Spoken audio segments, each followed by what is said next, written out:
I'm a college dropout. I was homeless, lived in a car for 3 years.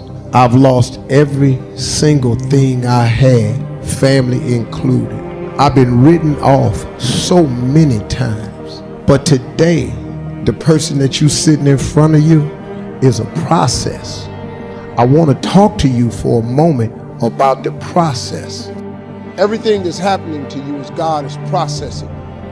And if you need to be tough when you get to where you're going, then He gonna toughen you. See, the route you on right now is the route you got to take. You just got to understand you ain't the only one.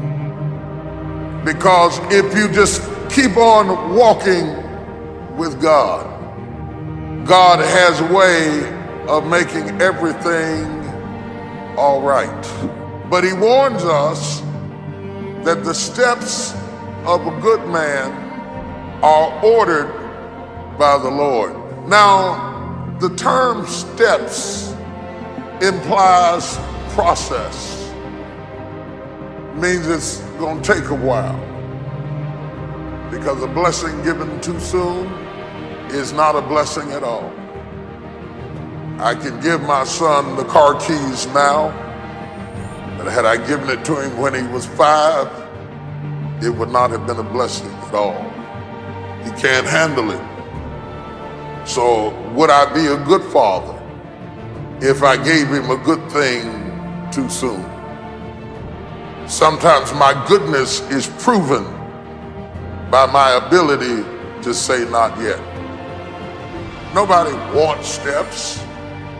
They're not attractive. The only reason we have steps is to get us to a higher level. If there were a way to get upstairs without going upstairs, we would take it. But if you don't have the $60,000, $70,000 it takes to put an elevator in your house, then guess what? You go up the steps. I take them one at a time now. I used to take 2 and 3 at a time. I ran up the steps.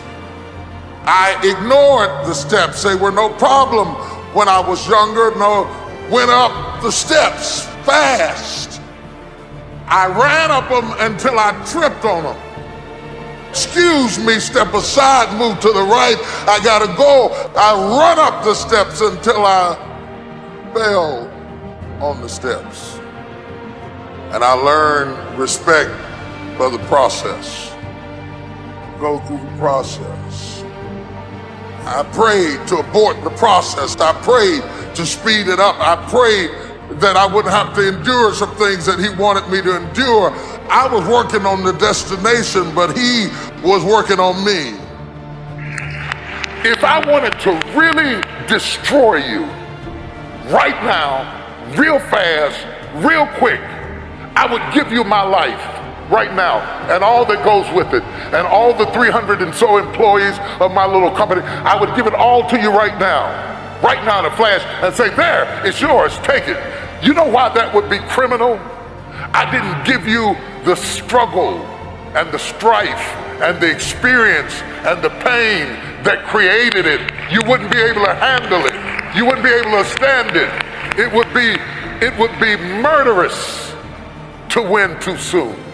And there is something to be respected about process. The process, the little steps that make a mile. It is not the destination. It is the things you learn along the way. It is the people who beguiled you and tricked you that make you wiser. Wisdom is made out of the stupid things you did before you got it. Don't miss it. That process is invaluable to you getting there. Does that mean that you have to be my age before you get there? Absolutely not. But it does mean that you don't go from thinking a thought to producing an idea without pain no more than a woman goes from having sex to getting up in the morning with a baby in her arms. The gestation period is critical. Gestation creates formation. I wonder if you're upset about something now, that later on you're going to realize it had to happen to get you to your destiny. It wasn't fair, but God used it to connect the dots.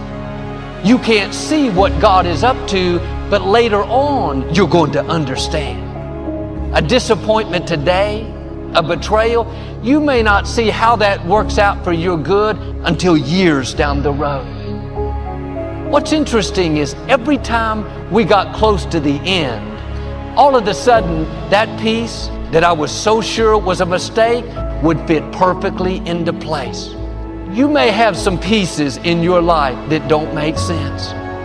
Why did that person walk out of a relationship? By itself, that piece doesn't fit. You have to wait for the other pieces to come together. God is in the process of connecting the dots in your life. Trust Him when the piece doesn't make sense. When God designed the plan for your life, He didn't accidentally put in a wrong piece. He didn't leave something out. You have been fearfully and wonderfully made. Everything is serving His plan.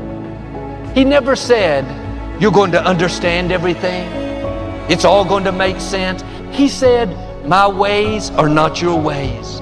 You have to trust Him when you don't understand. God is working behind the scenes in your life right now. Just because you don't see anything happening doesn't mean God is not working. It's just a matter of time before your appointing shows up. Too often we have the anointing, but we get discouraged by the process. We don't like when we're not making progress, not being treated right. When you're tempted to give up, you have to remind yourself it's all a part of the process. Don't run away from the process. The process is not working against you, it's working for you. It's getting you prepared. Don't let disappointments talk you out of it. Don't let delays convince you it's not going to happen. You've come too far to stop now. Keep your joy in tough times. When life throws you a curve, it's taking longer than you thought, remind yourself it's only temporary. Don't fall into self-pity. Keep looking forward. The joy is coming. The dream is coming. The breakthrough is on the way. Don't get discouraged thinking that you're falling behind. I should be much further ahead. My friends, my colleagues, they've all passed me up. Don't worry, your time is coming. God knows how to make up for lost time. He can propel you where you could not go on your own. Your environment doesn't determine your destiny. When it's your time, when you've gone through the preparation process, get ready to be propelled. Don't quit being your best because you're not where you thought you would be. They got married, you're still single. They're in the new place, you're still in the old one. Keep doing the right thing. Your appointing is coming. You're going to come to the place where God says, all right, you're prepared. You've done your part. Now let me do my part. Let me propel you into your purpose.